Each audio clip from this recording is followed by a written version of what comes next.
Hello guys, how we doing? Welcome back to the Three Hammers.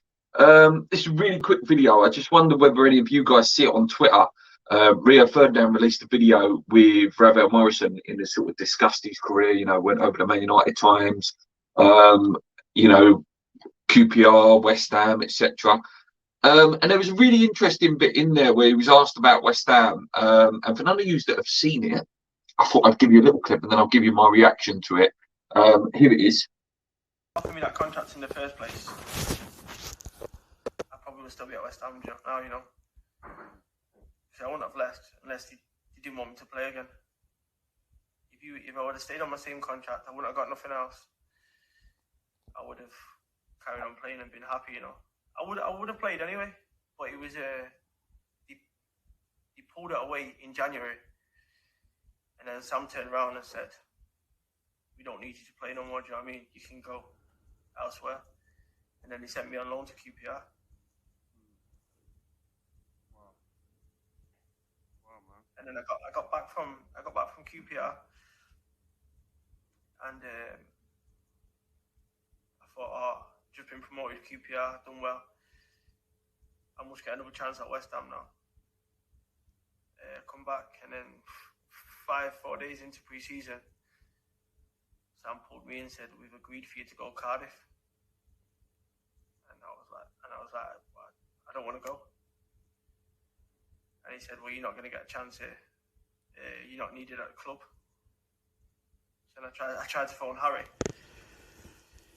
and because they went to the Premier League, and I said, "Can I not come back?" And he said that he tried to get me back, but the club's not allowing it at West Ham. So then I had to go to Cardiff, and that wasn't. I like the club, great players, good staff, but it just didn't work out for me. I think mentally I was a bit upset. I didn't want to go anywhere else. What are you thinking in your head at this time? I hold my hands up. When I was young, I've made many mistakes, but I do believe my time at West Ham, that wasn't down to me, I would never have left that club. But stuff happens in football. Everyone doesn't see what goes behind the scenes.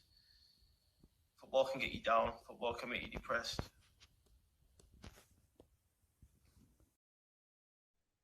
Interesting stuff, mate.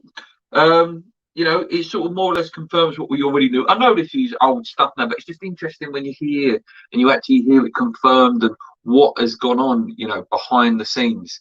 We knew that Allardyce, wanted him to join his team in terms of contracts and player agents and stuff like that. And we know that Rav rejected it. But to actually hear it from his mouth and to hear, the ramifications of him doing that, the fact that he was sent on loan more or less straight away. When he came back from loan, he was told he hasn't got a career, and then, more or less, they wouldn't let him go. QPR said, "You're going Cardiff," and we sort of, Sam was really allegedly, really bitter and horrible to a young player. I like the way he talked about the club, saying that if it was up to him, he would have never left, and he really enjoyed the time there, enjoyed the players, enjoyed the fans. It's an interesting one, isn't it? Because when I sent that video to Paul this morning, Paul was like, "Yeah, it's interesting purely because Ferguson, it didn't work out for him. It didn't work out at Cardiff. It didn't fully work out at QPR, and Sheffield United, it hasn't worked out where he is at the moment." And Paul hates Big Sam. Paul hates him, and the fact that he said, you've got to look at it both ways, and it is true. Listen, I loved Rav. I thought Rav was a fantastic player. Scored one of the best goals I've ever seen live at that Tottenham game. It's just a shame that it's a bit political, the way it did end, and the fact that it's been confirmed. He looked really cut up there in that video, and if you've got time, go back and look at it again. And the whole interview is on YouTube. It's a fantastic interview. But I think just sort of shows the poisonousness of someone like Sam Allardyce. That at the time, I think Rav was only like 22, wasn't he? You join this company. If you don't, you're not going to play. And we're going to send you wherever we want to send you. The world of football, eh? Yeah, I'm hoping to be back later, guys, around 1 o'clock-ish for another live show. If you want to talk about West Ham, can even have a little talk about this if you want. But we'll definitely be talking about that great win last night. Such a shame that Newcastle couldn't do us a favour. You know, that would have been icing on the cake. But what we will definitely be looking at is the next 5 games. You know, there's some tough ones there, and sort of how many points you think we're going to get out of that. Anyway, guys, let me know what you think about the Rav situation. Come on, you eyes. Keep believing. Let's go.